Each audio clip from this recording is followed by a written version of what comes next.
that the Shastra gives us to us. What metric can be known to identify a person as an Acharya? So for that also, our Shastra gives us an insight.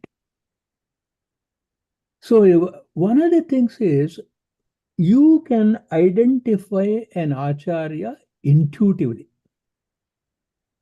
The moment you see an Acharya, you will be able to identify, provided, the Shastra says, provided you yourself has done some scriptural studies, and then you have actually acquired learning, and there is a intelligence in the person who is seeking. For such a person, when he comes across an individual who deserves to be called an Acharya, what happens? A beautiful Sanskrit shloka tells us. Nishamya yadgiram prajnaha avicharyaiva tatskshanam sambhavayanti shirasa tam acharyam prachakshate. So I'll parse this Sanskrit phrase, shloka for you. Now, a prajna, that is, a prajna is an intelligent and a learned person. So an intelligent person can be learned in any branch of human study, not necessarily anything spiritual. You can be an engineer, you can be a physician, anywhere your theory with your intelligence and any subject that you have known, and you are actually that means you're a literate, learned person. Let us say you hear an individual, and when you listen to that individual, tatkshanam, instantaneously, avicharya, with no further inquiry. What is our training? As an intelligent person who is a professional, throughout our life we have been trained to question and inquire and learn. But here you come across this person, and tatskshanam, instantaneously, by listening to these words of those persons, nishamya yat giram. Gira means speech. As soon as you hear that person speaking with no further inquiry, shirasa sambhavayanti, that means you immediately bow down your head and prostrate before that person. Tam acharyam prachakshate. What a beautiful definition. This is where we don't have to, an Acharya need not give you a resume. I have studied this is my guru, this is my lineage, this is how many years I have gone to in study. None of that is necessary. You just sit before him and he starts talking. Immediately, you without your knowing, you would have actually prostrated and that's a namaskara before him. And the Shastra says, Dishamya yadkiram prajna avicharya eva tatkshanam sambhavayanti shirasa tamacharyam prachakshate. Thus, when the person's speech, his physical demeanor, it makes us bow down to him unquestioningly and unhesitatingly. Again, it is not easy to bow down to another person. And our ego will be very, very protesting if we say I have to bow down before somebody. But here, automatically the person bows down unhesitatingly, and the Shastra says such a person is an Acharya. Now, another verse, you will know when you see an Acharya yourself. No credentials, no promotional literature is required. And such is an Acharya. And there is also another beautiful classical definition of Acharya, Lakshana, a definition of Acharya. What marks an Acharya?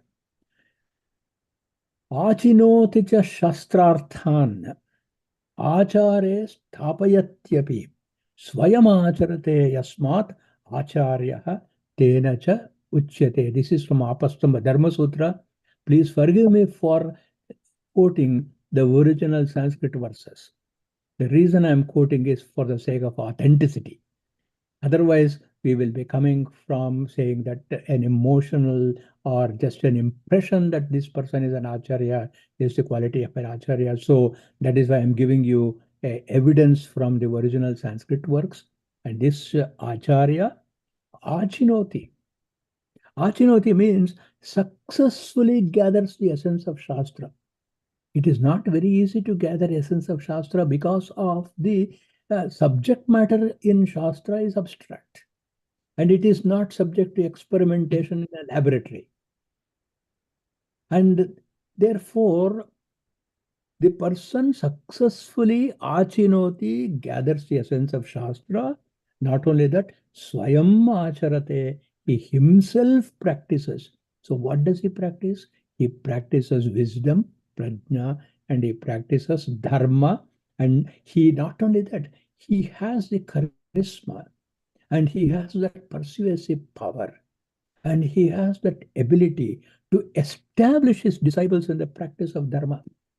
Not only he knows dharma and achara, but he is established in the acharya and he is such an inspirational person that he will make sure that whoever comes into contact with him is also established in achara, and therefore this person who talks the talk and walks the walk, as they say, is an acharya. What are the virtues of the Acharya? So next, Lakshana should include a description of the characteristics of a Acharya. So Acharya Lakshana, we will take up what are the virtues. In this virtues, the Brihadaranyaka Upanishad describes the virtues of an Acharya. Shrotriyo Avrajino Akamahataha Acharya. That means Shrotriya, the person must be well versed in the Vedas. That is the original source book for us. And then Avrajinaha, who is without any sin. He is straightforward, he is upright, he is guileless. And then Akamahataha, he is not overcome by any selfish desires. Plus, he is also wise. Prajna. This is from the Brihadaranyaka Upanishad. So why is this emphasis? Why is this emphasis on knowledge? We can understand knowledge is very important for our functioning in the world. He could have stopped there. Why he should say avrajinaha? That means he is upright, straightforward. And then that would have been enough. Why should the Upanishad say it says akamahata also? That means he is not tempted by unreasonable and evil desires. Why should he say that? Because there is a saying. And in this saying, what does time do? Time creates opportunity. Kalaha hetum vikurute.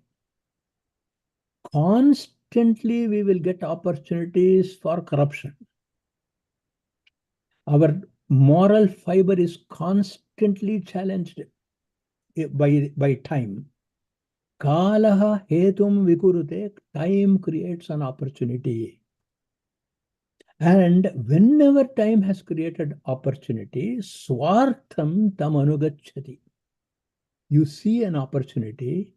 As soon as we see an opportunity, self-interest follows that opportunity. I don't have to elaborate this. Self-interest follows that opportunity. Then this self-interest is, I want to be better, I want to be more wealthy, I want to be more powerful, etc. But what about a wise person? This wise person recognizes swartham prajnaha abhijanati.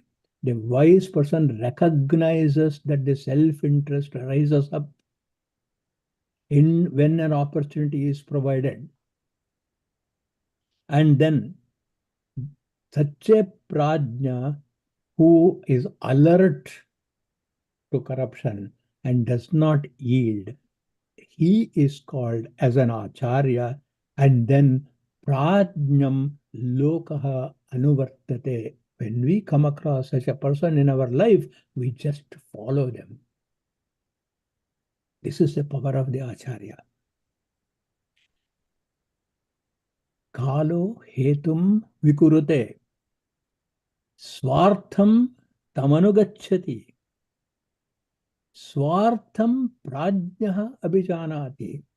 The learned person knows that my selfish interest is coming up. Why not I grab this opportunity and get, but then immediately because of his wisdom, he withdraws and exercises self-control. And when this happens, the world will follow. Now let us see an example of a Shrotriya. And let us establish the standard for such a person. See in the Bhagavad Gita. In the Bhagavad Gita, it echoes Veda and Upanishad because it is the essence of all the Upanishads. The Bhagavad Gita, chapter 6, verse number 29 says, Sarvabhutastamatmanam Sarvabhutani Chatmani Ikshate Yoga Yuktatma Sarvatra Samadarshanaha. So, what is the nature of an Acharya? The true Acharya is Yoga Yuktatma, one who is perfectly established in the injunctions of the Veda and conducts himself in such a way, and then he is a one who sees the self in all beings as a self within himself. Sarvatra Samadarshana. That means one who looks upon everyone with an equal eye. So let's illustrate this with a story. There was a young boy. He saw that others of his age were headed to school. They were all going to Gurukula. I'm sure any of you who have watched in the morning the way, with what enthusiasm, with what joy, and with what eagerness that our young children go to school. They're all dressed up and they meet their friend. They're ecstatic about meeting their friend. And the parent who is actually, this is my personal experience too, the parent or grandparent who is actually taking the children with you, they just forget that you are even there and they will run to their friends and then show that kind of joy of having meeting their classmates and friends. And this boy, our hero, was watching this. And all of them were going to an extraordinary Acharya's Gurukula, and his name was Gautama Maharshi. And he was not part of that class. And this Gautama Maharshi was known as a Shrotriya Brahmanishta Acharya. So our boy also wanted to learn from him. He told his mother, Mother, I want to go and join this school because all my neighbors and all my friends are going. The mother said, Sure, go and ask the teacher Gautama to accept you as a pupil. And the boy went to sage Gautama, prostrated, and then said, Sir, please admit me to your class. And Gautama, remember, is an aware of Shastra. Achino techa Shastrartham. He has to know the lineage of the boy. So he asked the boy, What is your Gotra? What is your lineage? Why should a teacher ask this question? Why should you have a form when you admit your child? Date of birth, gender, names of the parents, your address. Every school has got that. And then, according to the Shastra, Before admitting a person to the Gurukula, the Guru has to perform the pupil's Upanayana. That is the reason why you want to know the Gotra. Everybody admitted to the Gurukula has to undergo Upanayana. In the Atharva Veda, there is a mantra which says, Acharya Upanayanamanaha. An Acharya will always admit a student by doing the Upanayana Samskara. Nowadays, Upanayana is being done at home by the father. All those things are different because father himself becomes the Acharya until such time he goes to school. But in the ancient Gurukula system, the Upanayana was done by the Acharya of the Gurukula. After Upanayana, the student will become an inmate of the school of the teacher, and that is called Antevasi. He would become an Antevasi, and Antevasati iti Antevasihi, one who lives with the master, and therefore the teacher must know the lineage and the whereabouts of the child. So according to Shastra, Gautama asked this child, "What's your Gotra?" And the boy said, "I do not know, sir. At home, I only have my mother. I will ask her and come back to you." So our boy goes home and asks his mother, and the mother replied, "I do not know who your father is, since I have been a servant maid and many men have used me. I do not know who is your father. I do not know your Gotra, but this is the truth. I conceived you. I am your mother. You are my son. My name is Jabala, and you are my son, Satyakama. You go and tell your teacher that your lineage is a lineage of Jabala." And our boy Satyakama dutifully went back to Gautama and reported this exactly as was told by his mother. Now, let's again apply the rule. An Acharya is a Samadarshinaha, a person with an equal eye. And Gautama was a very epitome of Samadarshitvam. And therefore, he told this boy, only an honest and upright Avrajinaha, that was the term we used, that person only can speak like this. I will accept you as my disciple, but on one condition. What is that condition? You have to bring me Samit. Samit is twigs that are used in Havan, in Homa. That's all the Guru Dakshina that was asked of the children in those days. Go to the forest, collect twigs, and then bring it for our yajna. And then the classes will start. I will teach you because you are truthful. So what? The only requirement for admitting a child to his Gurukula, for an Acharya, it is truthfulness. That is why the Mahanarayana Upanishad says, Satyam Param. Anyone who speaks truth is worthy of joining the tutelage of an Acharya. Therefore, you please note, Gautama does not stipulate jati. The reason is because no matter which jati a person has taken birth, the Atma within him is one and the same. And the samskara that is going to happen is to the jiva in that person. That jiva has no gender, that jiva has no jati, and therefore those questions were never raised in ancient India. And unfortunately, sometime later, all these aberrations in Hindu religion came. And time has come when we have to go back to the Vedic values.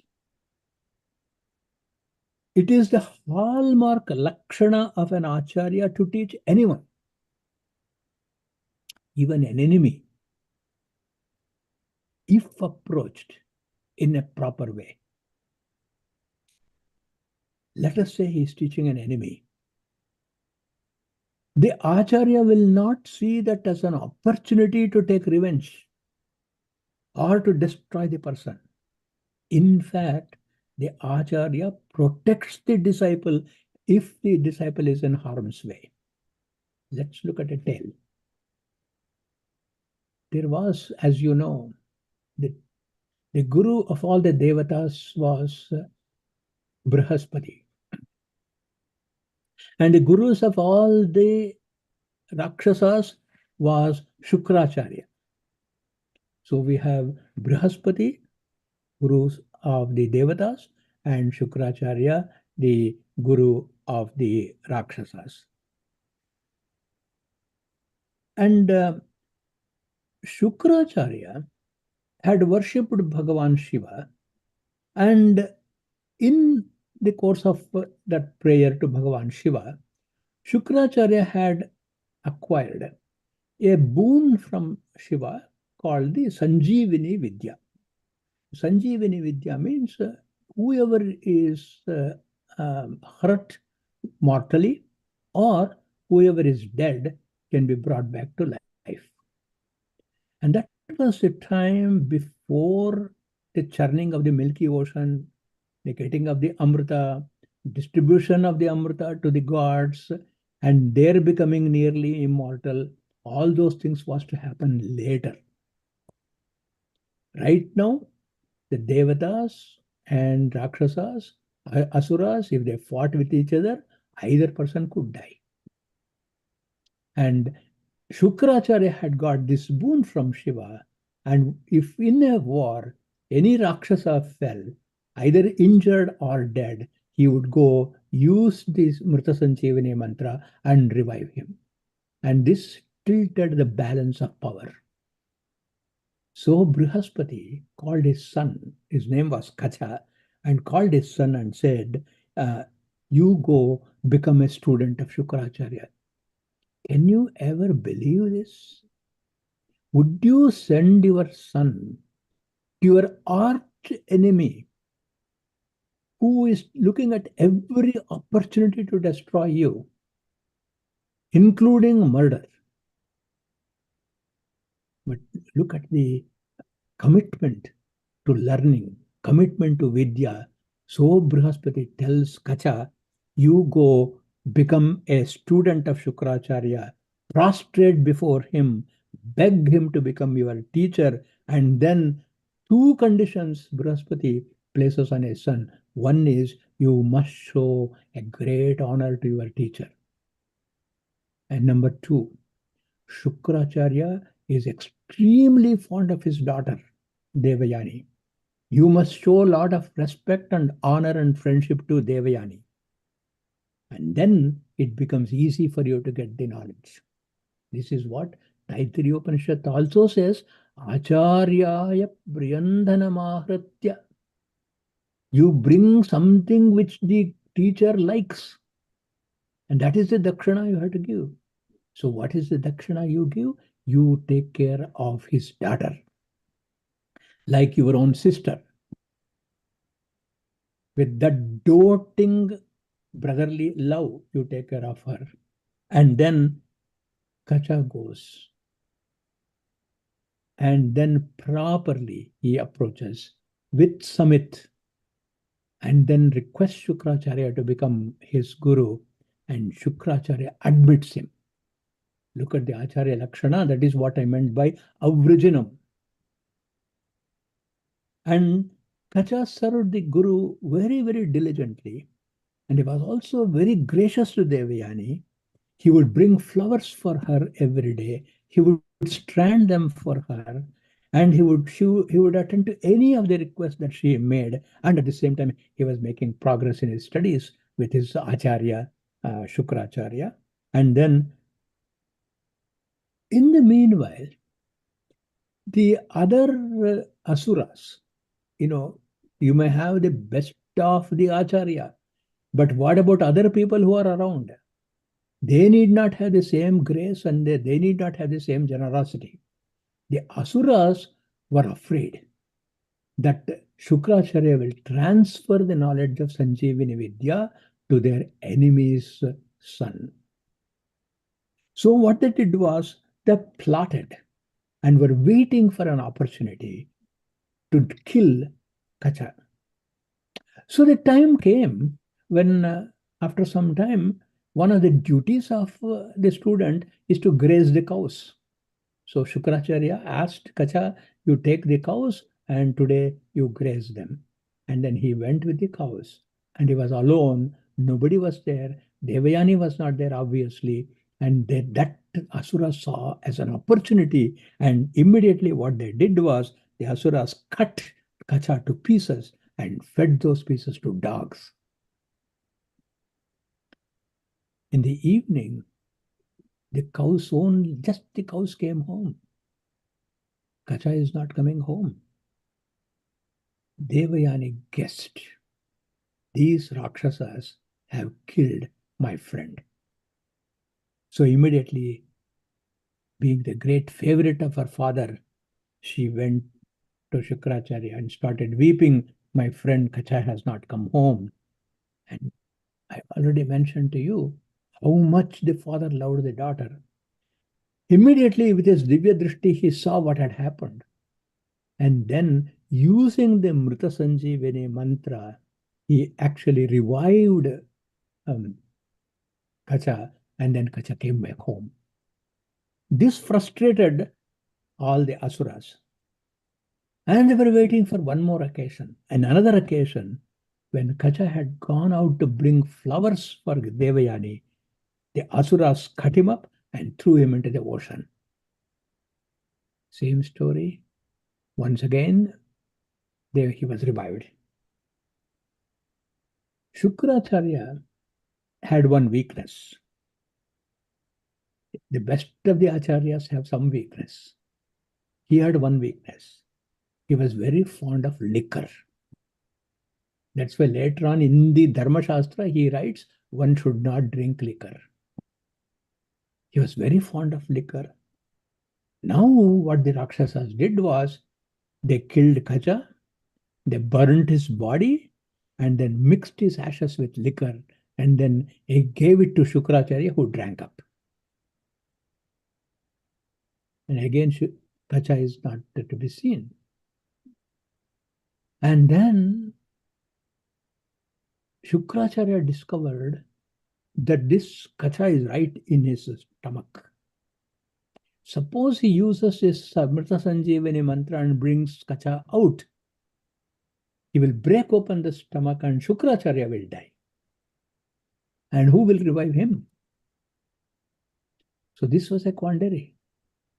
Then Shukra then was wondering, Kacha from within, that Jiva spoke to Shukracharya and said, Guru, please teach me the Mantropadesha, Sanjeevani Mantropadesha now. I will tear open the stomach, come out, and I will revive you. Look at the Avrajinaha. What a big, big risk. Enemy's son. And I teach him this Mrita Sanjeevani mantra. He tears open, he learns the mantra, he tears open my stomach, and the one person who has the knowledge of this Vidya will be lost to the entire Asura clan. Can you imagine what high stakes? But what is the quality of an Acharya? Implicit love and trust for his student. Mark this Acharya Lakshana. Any Acharya worth his salt has to be immensely loving for his student. At whatever cost, the student has to be protected. At whatever cost, the student has to be empowered with knowledge. And Shukracharya, this is an important Lakshana of Acharya. Accordingly, Shukracharya taught the Mrita Sanjeevani Vidya for Kacha who was in his stomach, who breaks open the stomach um, of his guru, comes back and then revives the Acharya. Please go back and remember what I said. Kala, what does Kala do? Kala creates opportunity. Opportunity gives rise to self-interest.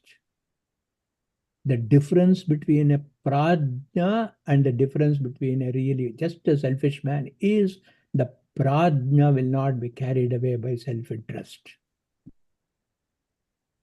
You can see this quality in Shukracharya.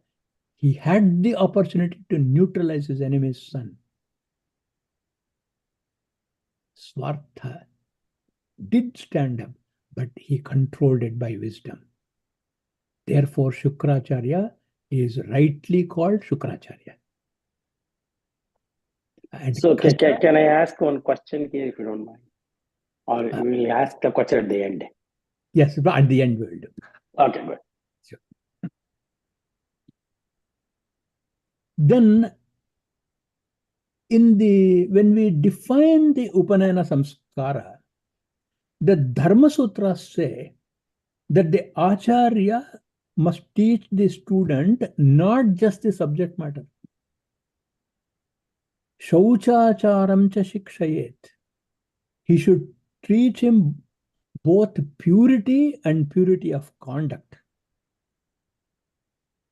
And therefore our Shastras say, you go and subject yourselves to the leadership of the Acharya.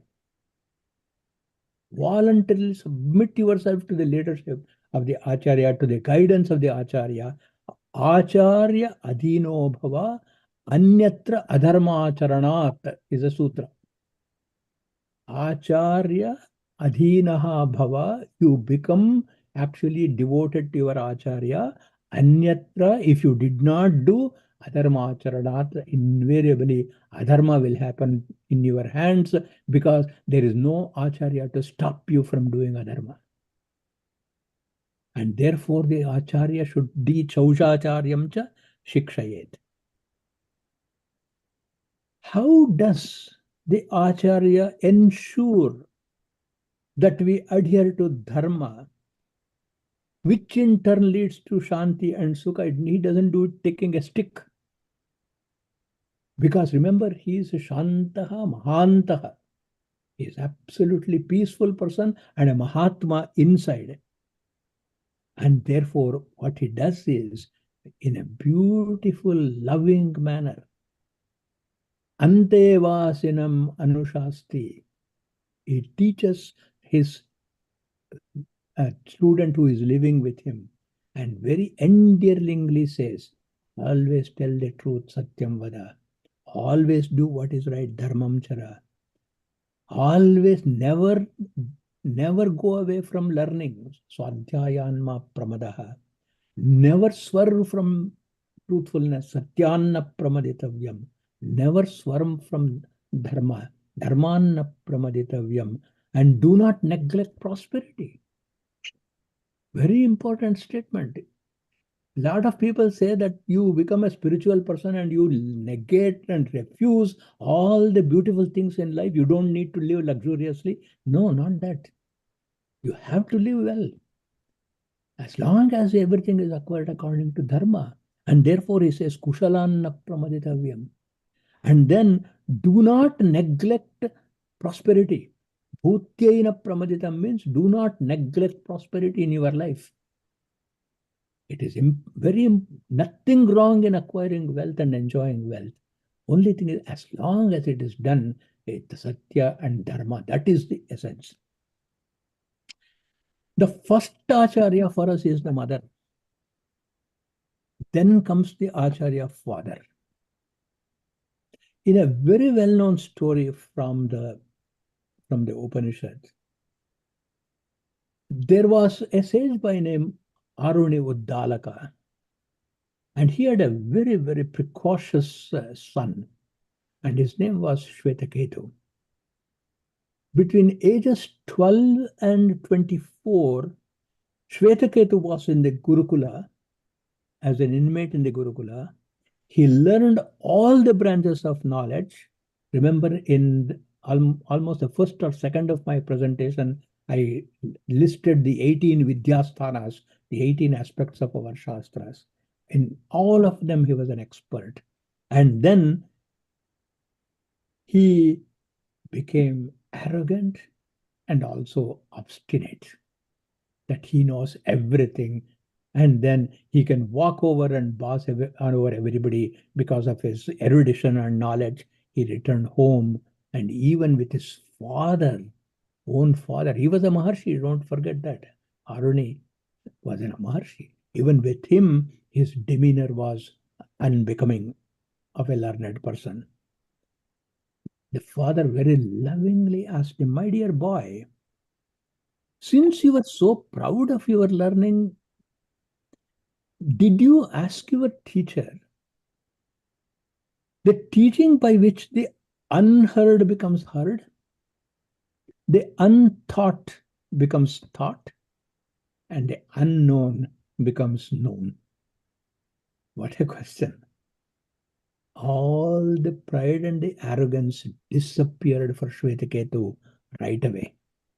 Immediately he asked his father, "What kind of question is that, father? Please teach me."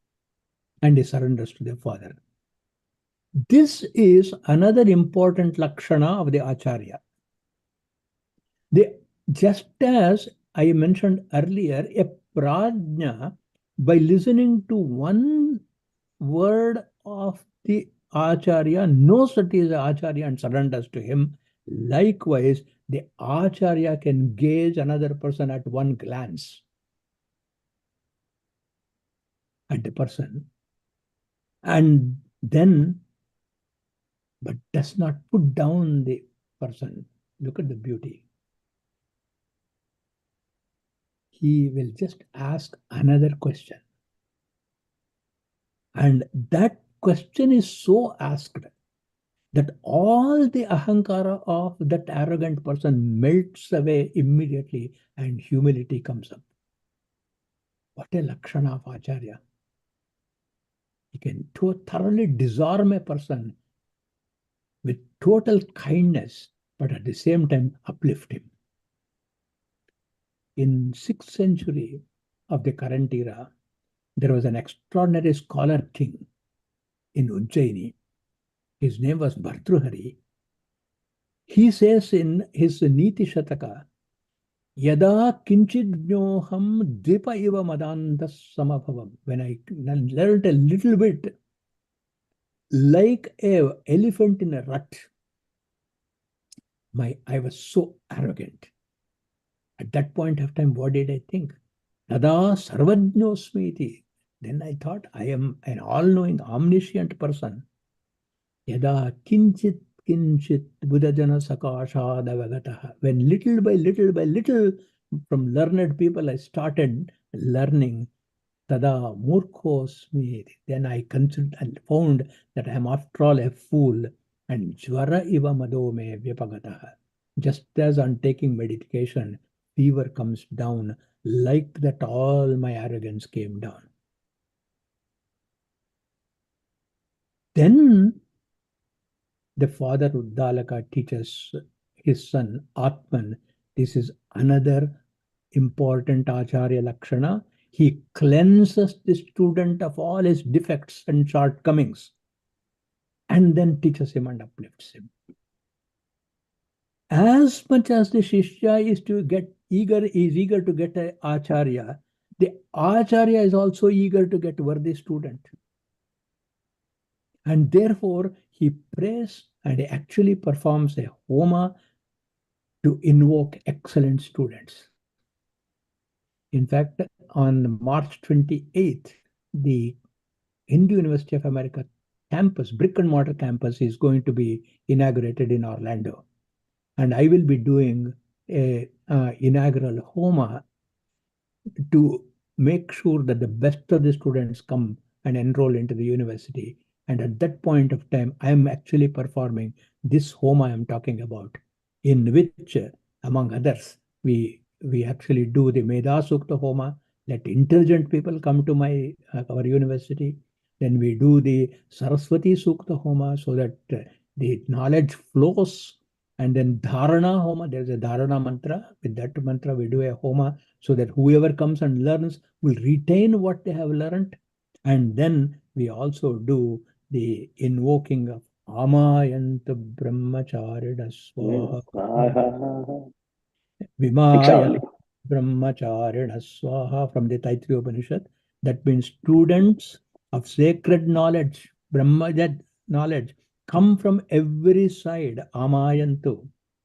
Come various in variety of backgrounds, Vimayantu.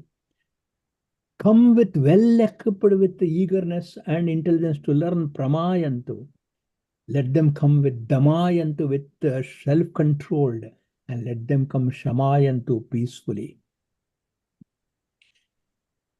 In Kashmir, there was a great scholar of Sanskrit called Keshava Bhatta. And this Keshava Bhatta has written a lovely work called Kramadipika. In Kramadipika, he summarizes the Acharya Lakshana beautifully. All the various aspects of Acharya Lakshana I have spoken. He summarizes it in one verse. One should take shelter in a bona fide spiritual master, that who is qualified, the master who has conquered lust and other enemies, the 6 enemies, Kama, Krodha, Lobha, Moha, Mada, Matsarya, and who is pure, who is exalted and devoted to the Lord, and fully aware of the pure path of the Veda and the Shastra, convinced of the conclusion of the great devotees, those who have actually experienced God, and who is self-controlled, and who is eager to learn and teach about the Lord, and who is humble in his heart. In other words, a qualified Pandita. These are the Lakshanas. He should be free from all impurities, such as lust. He should be pure in thought. He should be a devotee, an ardent devotee of Ishvara. He must be Veda Shastra Agama Parajnaha, one who is adept in Veda Shastra and the procedures of prayer, and he must be noble at heart. And these are all the Acharya Lakshanas, the qualities of Acharya Lakshana. Let us hope that we will all get an Acharya of that caliber and to surrender to him and to obtain jnana. In the few minutes we have questions. Narayan sir, you had a question. Yeah, sorry. The thought was brilliant at the time when you said, let me recreate my thought. It will take few seconds if I put it in the right words and phrases. Sure. So that was good one when that the time creates the opportunity, and that to do corruption or corrupt minds, and we have to rise above and control our self-interest and do that. So there is a too little bit of, I know that it's a good nice statement, which I also read many times, but always I have this confusion. Basically what happens, even the great sage or the person Trishanku, he did all those great virtues, and then he was given moon to go to Swarga, and then after the time comes, he was pushed down because he did all these yajnas and the other thing, and he requested he be placed under learned persons, right? So essentially, the thing which is coming to mind is the karma, which the past birth or whatever the current things which we accumulates certain virtues. Thereby, you lead to great jnana, and that attaches to the soul. It traverses to the next birth or something. But don't you think that this karma or the prior, the colloquial word, the fate,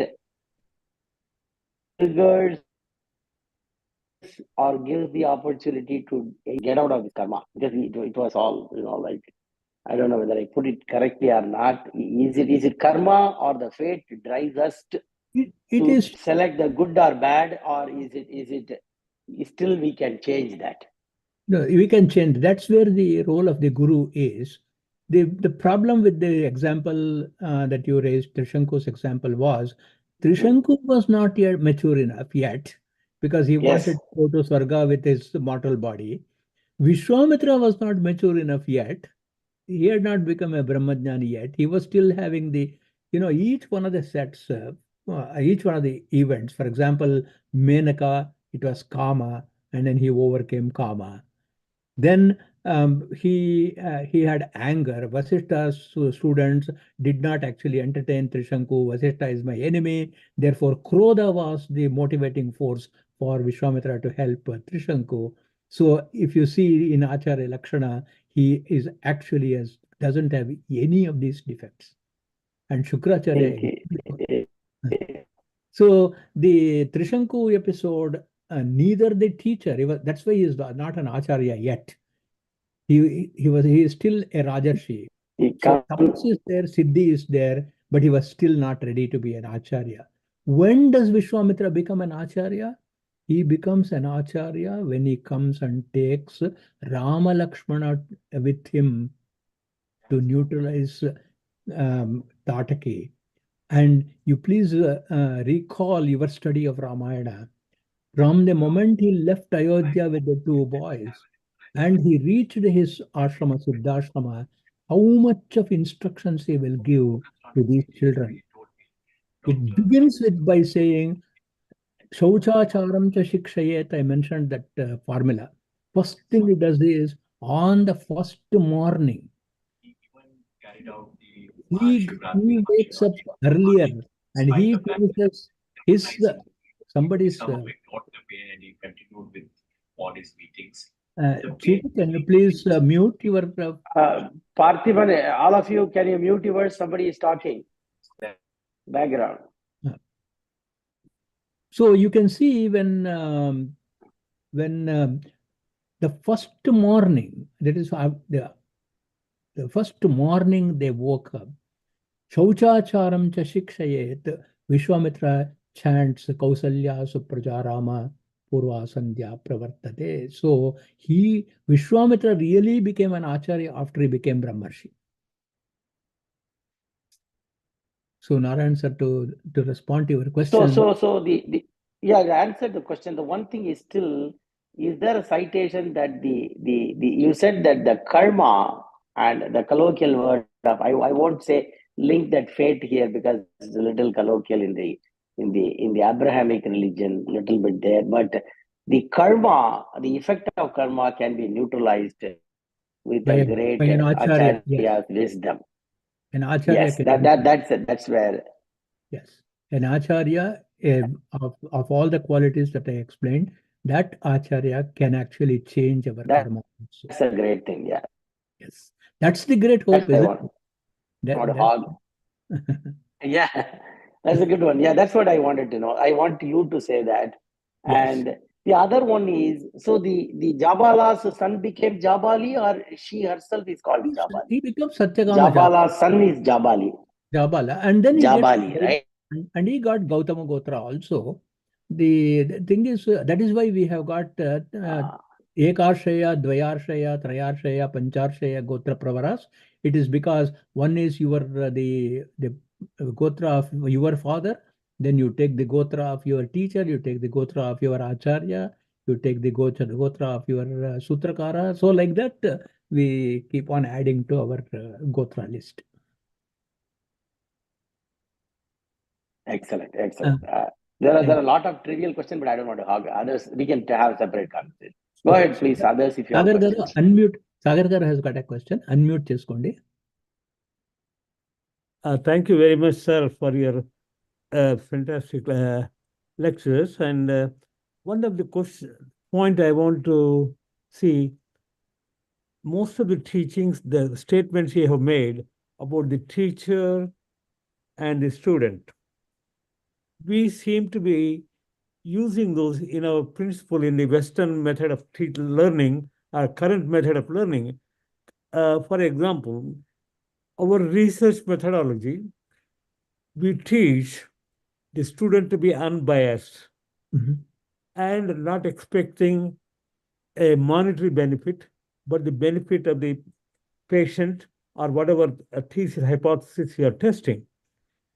Although we do not call, we do not refer to any slokas, we continue to use, or at least we use those things.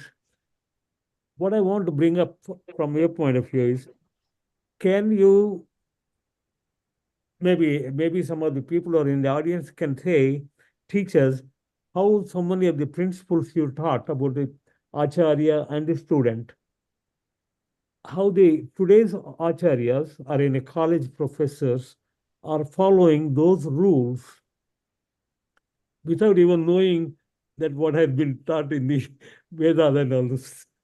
Good, because that's why in the very beginning, Sagar I mentioned for a prajna, for an intelligent, learned, and enlightened person, you need not put it in the context of all these formulas from the Vedas, Upanishads, and all that. But Vedas and Upanishads formulas, what they do is they reinforce that the practice that we are following is in keeping with what the thoughts of ancient rishis. Now, the point of that I'm bringing up is for the people who are learning see, people differentiate what I'm learning in the college, what I'm hearing from my guru, Telugu, Vedic guru. They're separate. But I want to make them think that really the same thing we are learning. What we are learning today is also the same thing in the Vedas and the Upanishads. So we should really pay attention. Perhaps we can learn more, and even more than what we learn in the classroom. That's my point. Very important point. It is indeed, because we can actually be quite following the tradition of the Veda by not studying the Veda. Because ultimately Acharya is actually conduct. And incidentally, what Veda does is it actually makes us more efficient because you have the source material with you. Otherwise, by birth or by means of an eminent guru in front of me, no need to know any shastra whatsoever, because the guru will take care of everything. That Acharya will take care of everything. Because by his own conduct. This was the reason why they instituted the concept of you have to live with the guru. In Prashnopanishad, that is what happens. 6 extraordinary scholars, Nobel laureates, just to give a comparison, 6 Nobel laureates from different parts of the world were seeking what is the highest to be known. And everywhere, I'm talking about countries separated by thousands of miles, everywhere they said there is one Pippalada Maharshi is there. If you go to him, he will actually teach. And these highly disciplined, highly productive scientists, they come to the sage Pippalada, and Pippalada tells all of them, Samvatsaram Samvatsyatha. All of you live with me for one year. The idea is he wanted to see how they live in everyday life, and he wanted them to see how he lives.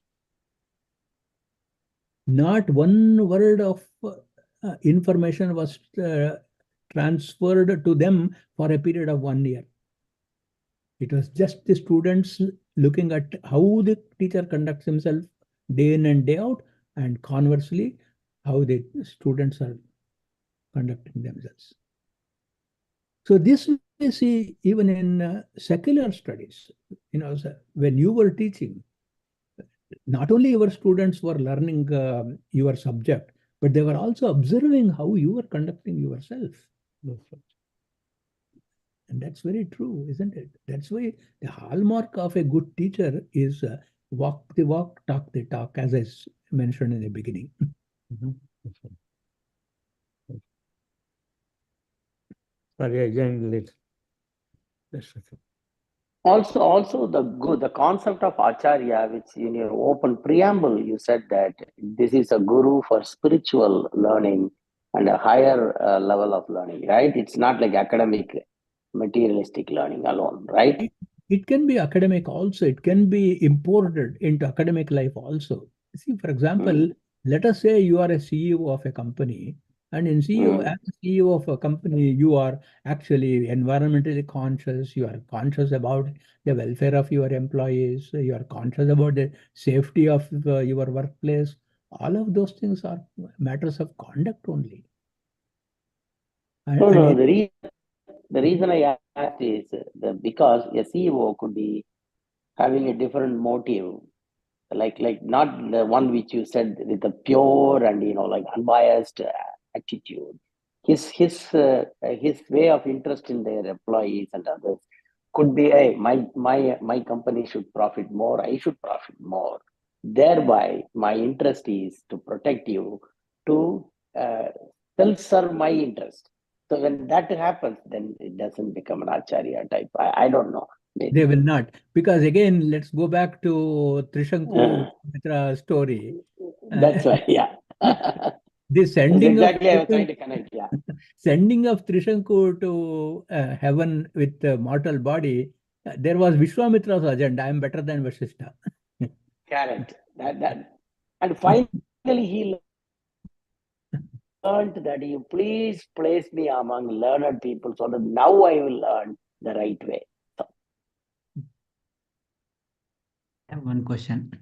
Sure, sure, First of Harsha. all, thank you so much for awesome session. I learned so much of details about the Acharya Tattvam. Can you give some practical tips? I mean, given where we are today, it is difficult to live with Acharya to learn some of these profound concepts or Vedic literature, if you will. Given that that is the case, can you give some practical tips how we can evolve to be a better, student, thereby even evolve to be a good Sanatani, if you can?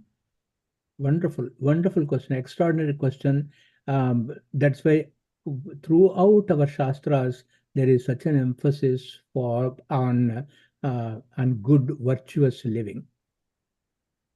That's why one word, if you can take from our study today, avrajinam, a person who is guileless, who makes sure that he doesn't hurt anybody. If at all, he will always be seeking what is it I can do to help the other person. So that way, a very mellowed person and a person who is very productive, but at the same time, he does it with extraordinary humility.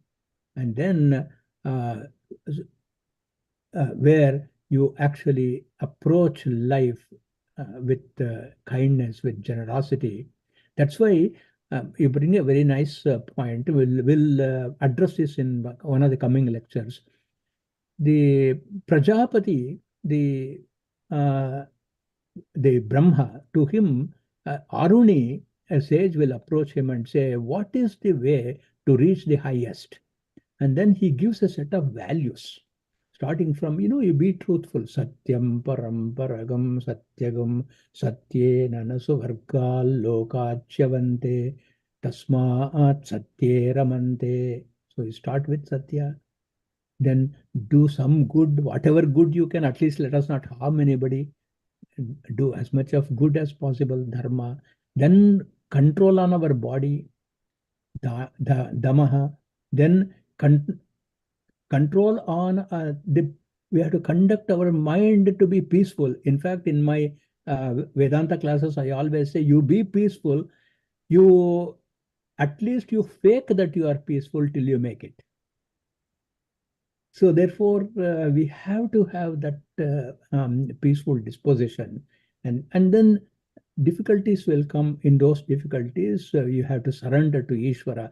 That Sharanagati is also a very, very important concept, because we must realize that I cannot solve all my problem. You should help me in solving this problem. That Ishvara Sharanagati is again an important tip I would give you.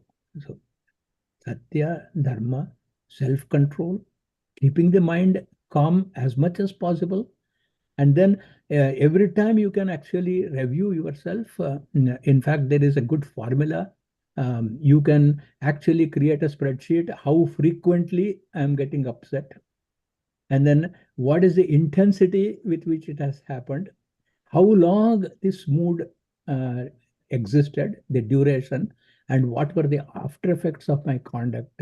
So like that, if with that metric, frequency, intensity, duration, and after effects, one will be able to gradually progress, and then life will be extremely beautiful. You will make extraordinarily devoted friends, and then so what more is there? Satsanga will happen. Yes. Thank you so much, Ashwaji. And then if you can share the slokas that you mentioned, that will be awesome.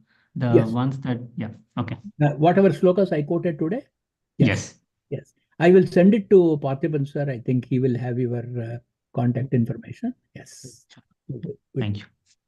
Thank you very much. Yeah. Parthiban sir, shall we conclude? Yeah. Yes. I think Sagar Garu, you want to say something, or do you want to? Yeah, Sagar Garu, you give the vote of thanks. Thank you. Okay. Well, sorry, first of all, my apologies for joining you late. But I wish to end this program with offering my great many thanks to our Acharya, Ashwat Garu, for a phenomenal explanation and enhancing our knowledge. We are very thankful to you, Acharya, and thankful to all the other members who are helping to put this together, and all the guests who are members for joining the program, and we'll continue. And thank you. We'll look forward to many more lectures ahead. Thank you.